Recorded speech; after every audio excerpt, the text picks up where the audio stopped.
Bienvenidas y bienvenidos a esta nueva exploración. Hoy nos metemos de lleno en un caso criminal que, tuvo en vilo al área metropolitana de Baltimore durante años. La historia de Vernon Lee Clark.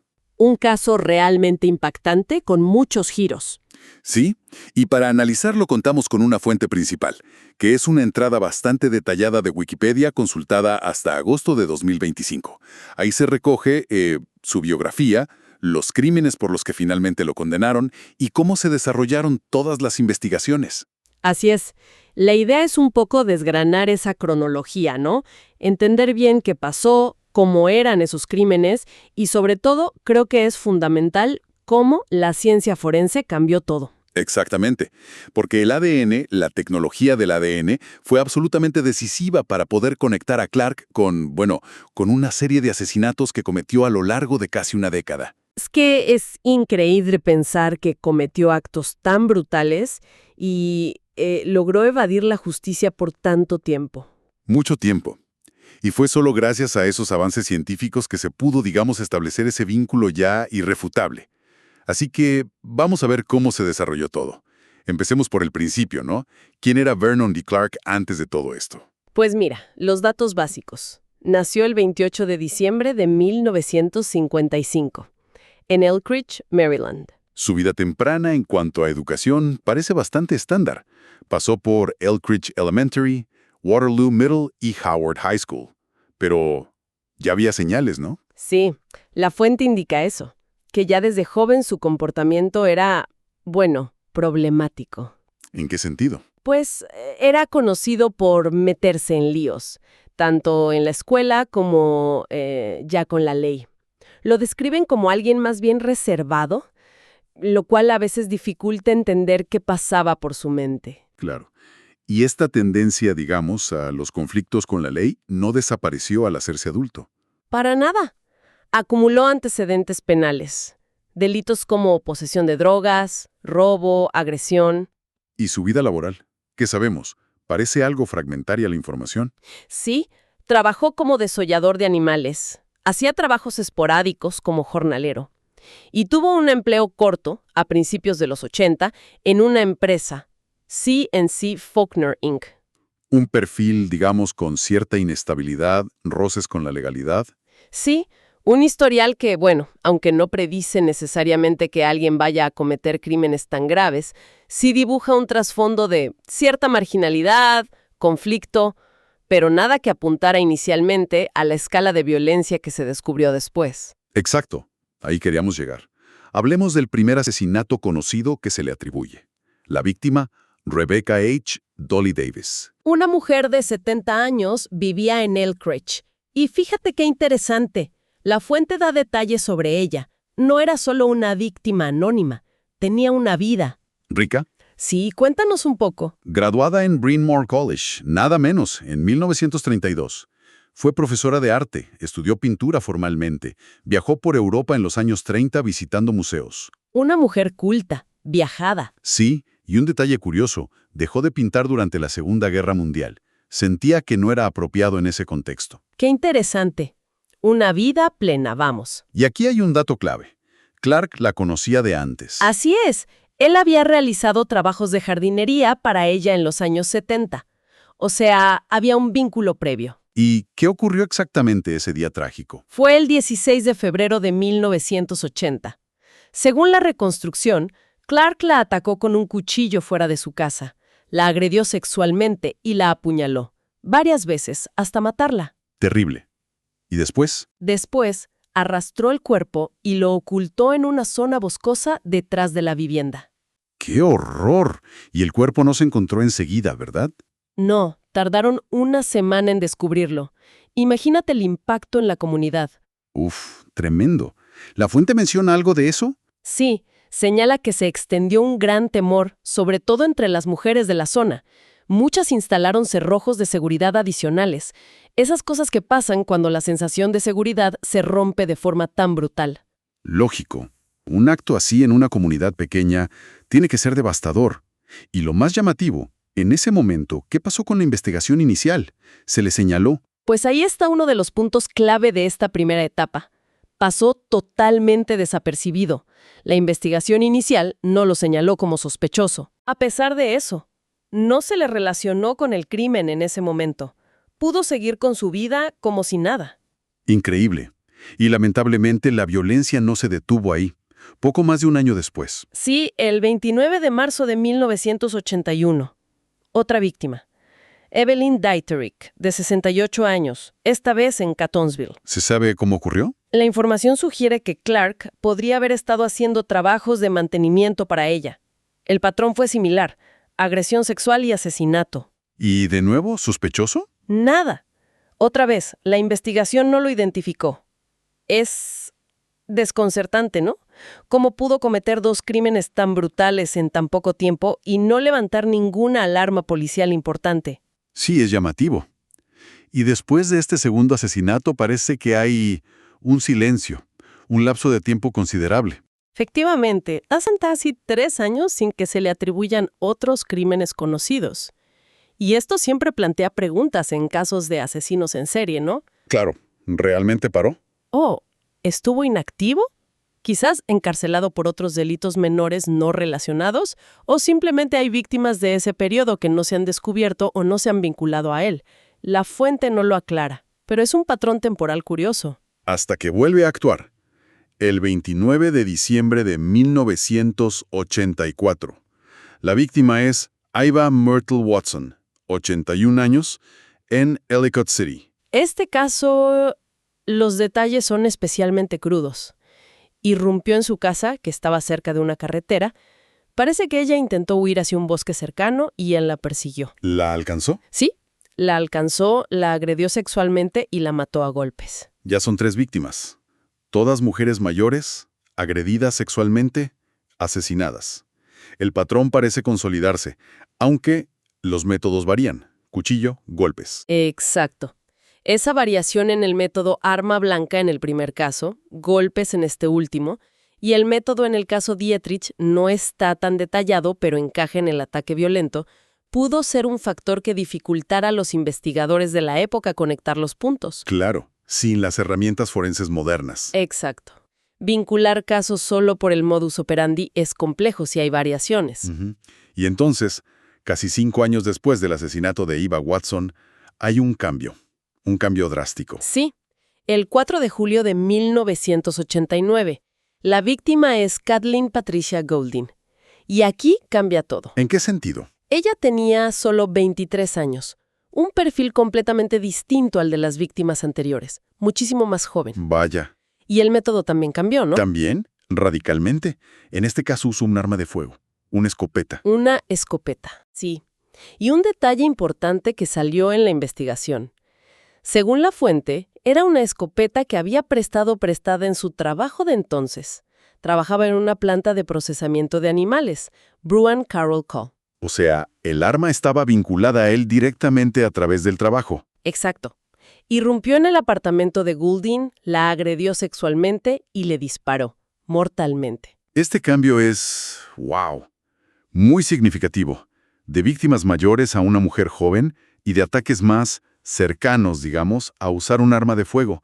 ¿Qué puede indicar esto? Bueno, es especulativo, claro, pero podría sugerir varias cosas. Quizás mayor impulsividad o que fue una respuesta a una oportunidad específica que se le presentó. O una evolución en su comportamiento, quizás. O una evolución, sí. Una escalada. El uso de un arma de fuego es diferente, más distante si quieres, pero no menos brutal. Y la conexión del arma con su trabajo, eso sí que fue un cabo importante para la investigación. Un cabo tangible. De hecho, la fuente señala el caso Goulding como el punto de inflexión, lo que finalmente llevó a la identificación de Clark. ¿Qué pasó en esa investigación? ¿Qué encontraron? Pues fue una mezcla, ¿no? De trabajo policial de toda la vida y finalmente la ciencia. Un detalle que parece trivial resultó clave. Encontraron una caja de pizza vacía fuera del apartamento de Goulding. Una caja de pizza. Sí. Y esa caja tenía escrito el nombre de una mujer con la que Clark había estado charlando unas horas antes del crimen. No me digas. Parece de película, de verdad. Totalmente. La policía localizó a esta mujer y ella confirmó que sí, que había estado con Clark y que él se había llevado la caja con las sobras, aunque la caja estaba vacía cuando lo encontraron, claro. Pero eso lo situaba muy cerca de la escena en un momento relevante. Exacto, ya era un indicio fuerte. Había más pruebas en la escena. Sí, se recogió una pequeña muestra de semen del cuerpo de la víctima. Y además, algunos vecinos dijeron haber visto a una persona desconocida merodeando por la zona, por el complejo de apartamentos, más o menos a la hora del asesinato. Con todo eso, la policía ya tenía motivos para centrarse en él. Claro, obtuvieron una orden de registro para su casa y su vehículo, pero la confrontación no fue fácil. ¿Qué pasó?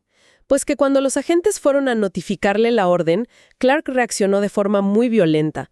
La fuente dice que golpeó y mordió a los oficiales. Vaya. Esta agresión lo llevó a ser detenido y encarcelado por esos cargos. Ojo, por la agresión a los policías, no por el asesinato en ese momento. Estuvo en prisión preventiva por eso desde el 9 de agosto hasta el 22 de septiembre de 1989. Y ese periodo en prisión fue crucial, ¿no? Por lo que vino después. Absolutamente decisivo. Porque durante ese encarcelamiento por agresión, le tomaron una muestra biológica para obtener su perfil de ADN, muestra que fue almacenada en el laboratorio criminalístico. En ese momento quizás no se sabía la importancia que tendría. Exacto. Pero retrospectivamente fue el principio del fin de su impunidad. Esa reacción violenta al registro es llamativa. A menudo se interpreta como un indicio de culpabilidad, ¿no? De tener algo que ocultar. Reacción, sumada a la pista de la pizza, los testimonios, solidificó las sospechas. Y la obtención de esa muestra de ADN, casi como un subproducto de su arresto por agresión, se convirtió en la llave maestra. Pasaron unos meses, la investigación del asesinato de Golding seguía. La familia, la comunidad, incluso ofrecieron una recompensa. Sí, en enero de 1990, ofrecieron $6,000 por información que llevara a un arresto. Pero para entonces, la ciencia ya estaba trabajando en segundo plano. El análisis de ADN. Exacto. Se compararon las muestras biológicas que se recuperaron del cuerpo de Kathleen Golding con esa muestra de referencia que le tomaron a Clark mientras estaba en prisión por la agresión. ¿Y el resultado? Coincidencia total, inequívoca, no había duda. Y con esa prueba científica irrefutable. Lo arrestaron el 26 de enero de 1990, acusado formalmente de asesinato en primer grado por la muerte de Kathleen Golding. Por fin. Pero la policía ya sospechaba que este no era un caso aislado, ¿verdad? Correcto. La fuente indica que ya en ese momento los investigadores tenían la fuerte sospecha de que Clark podía estar implicado en otros asesinatos sin resolver, en la zona, algunos incluso de mediados de los 70s. Pero en ese instante, la única prueba sólida era la del caso Golding. Exacto. La única conexión de ADN confirmada era esa. Es impresionante pensar en el impacto de esa tecnología. Sin el ADN, ¿qué habría pasado? Pues es muy probable que el caso Golding hubiera quedado sin resolver, o al menos sin una prueba tan concluyente contra Clark. Y claro, por extensión, los otros crímenes hubieran seguido en la oscuridad mucho más tiempo. Quizás para siempre. El ADN realmente revolucionó todo esto. Totalmente. Permitió resolver casos que antes eran imposibles de conectar de forma fehaciente. Y estaba empezando a desvelarse un historial criminal mucho más extenso y aterrador de lo que se pensaba. Llegamos entonces al juicio por el asesinato de Kathleen Golding.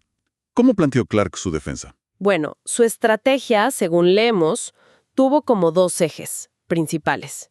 Por un lado, alegó un fuerte consumo de drogas la noche del crimen. Dijo que había estado con prostitutas, consumiendo, quizás intentando crear una coartada o argumentar una capacidad disminuida, no sé. ¿Y por otro lado? Introdujo alegaciones de racismo y discriminación. Decía que esos factores habían influido en su arresto. Tácticas habituales, ¿no? Intentar sembrar dudas, desviar la atención, y hubo una controversia procesal bastante curiosa. Sí, muy llamativa. La defensa pidió que se prohibiera la presencia en la sala de la madre de Kathleen Golding durante el juicio. ¿Cómo?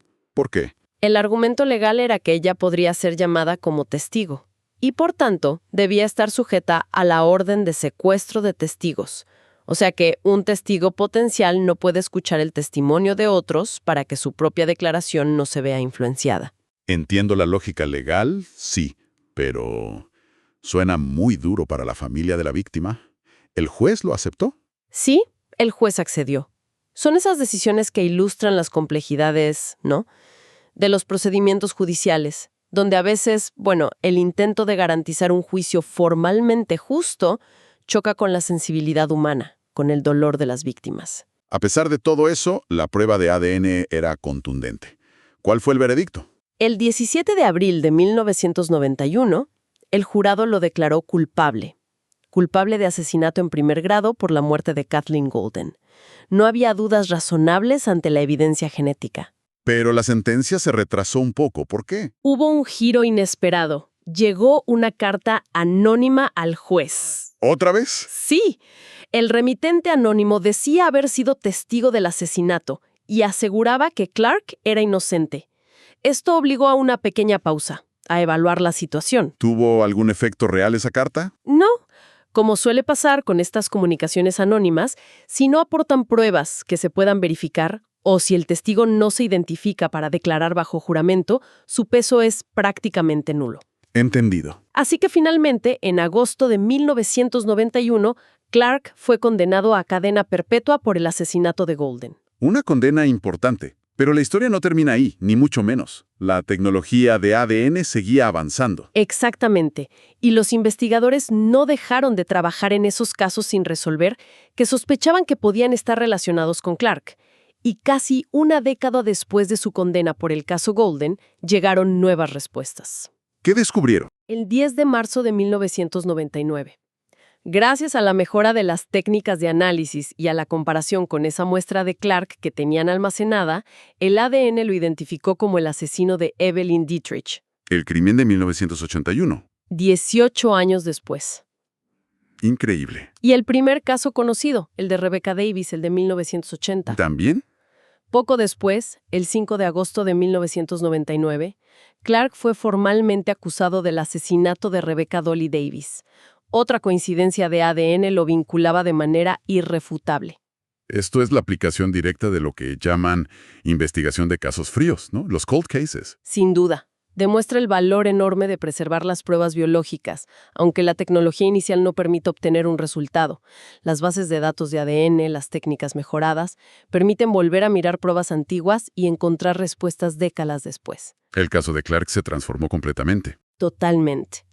Ya no era el asesino de una persona, era un asesino en serie confirmado. ¿Y estas nuevas identificaciones tuvieron consecuencias legales? Claro está. Por supuesto, en el año 2001, como resultado de estas dos nuevas identificaciones por ADN, Clark recibió 2 condenas más a cadena perpetua, que se sumaron a la que ya cumplía. 3 cadenas perpetuas. Y para entonces, además, ya era el sospechoso principal, casi único en el asesinato de Eva Watson, el caso de 1984.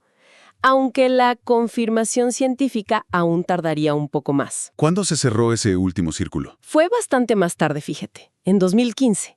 Finalmente, el análisis de ADN consiguió vincular de manera definitiva a Vernon Lee Clark con el asesinato de Eva Watson. ¿Y qué pasó entonces? Ante esa evidencia, Clark optó por declararse culpable de ese crimen y recibió otra condena a cadena perpetua, la 4ª. 4 asesinatos confirmados por ADN, cometidos a lo largo de 9 años, una estela de terror que la ciencia ayudó a esclarecer. Por completo, aunque fuera con mucho retraso. 4 como mínimo, porque la fuente deja una puerta abierta. Cierto, lo leí. Se menciona que Clark seguía siendo sospechoso en otros asesinatos, ocurridos en Howard County, incluso anteriores al de Rebecca Davis, de mediados de los 70s. Sí, y específicamente la fuente nombra un caso. El doble homicidio de Carvel Faulkner, de 58 años, y su esposa Sarah, de 56, asesinados en su casa en abril de 1979. Faulkner. ¿Recuerdas que Clark trabajó brevemente en una empresa llamada C&C Faulkner Inc.? Exacto. Podría haber una conexión ahí. Pero la fuente es clara. En lo que respecta a la implicación de Clark, estos casos permanecen oficialmente sin resolver. O sea que, a pesar de las 4 condenas firmes, podría haber más víctimas cuya conexión con Clark no se pudo probar legalmente. Es una posibilidad que la fuente sugiere, sí. La investigación, al parecer, se topó con los límites de la evidencia disponible para esos casos más antiguos. Bueno, hagamos un resumen rápido de los puntos clave de esta exploración. Vernon Lee Clark fue condenado por al menos 4 asesinatos brutales, cometidos entre 1980 y 1989. Sus víctimas confirmadas incluyen mujeres mayores y una joven. Logró evadir la justicia durante años. En parte por las limitaciones de la investigación de la época, quizás por la variación en sus métodos. Y el factor absolutamente determinante para su captura y las múltiples condenas fue El desarrollo y la aplicación de la tecnología de análisis de ADN. Es un ejemplo paradigmático, de verdad, de cómo la ciencia forense puede reescribir la historia de crímenes sin resolver, aportando pruebas irrefutables donde antes solo había sospechas o callejones sin salida. permitió dar respuestas, aunque tardías, a varias familias. Exacto. Y aquí llegamos a una reflexión final, que conecta directamente con una actualización reciente en la fuente que consultamos. Se indica que Vernon Lee Clark falleció en prisión, el 12 de agosto de 2025. Una noticia que cierra biológicamente su historia, pero que, como dices, abre interrogantes. Sí, considerando que seguía siendo sospechoso de otros asesinatos no resueltos, como ese posible caso Faulkner de 1979, ¿qué significa su muerte para esos casos abiertos? Claro. ¿Qué implica para las familias que quizás aún esperaban una respuesta definitiva? Una confesión, una última prueba. Es una pregunta compleja, ¿no? ¿Se cierra realmente un caso con la muerte del principal sospechoso si quedan preguntas en el aire? Si no hay una confirmación final para esos otros posibles crímenes. La muerte impide una confesión, un nuevo juicio.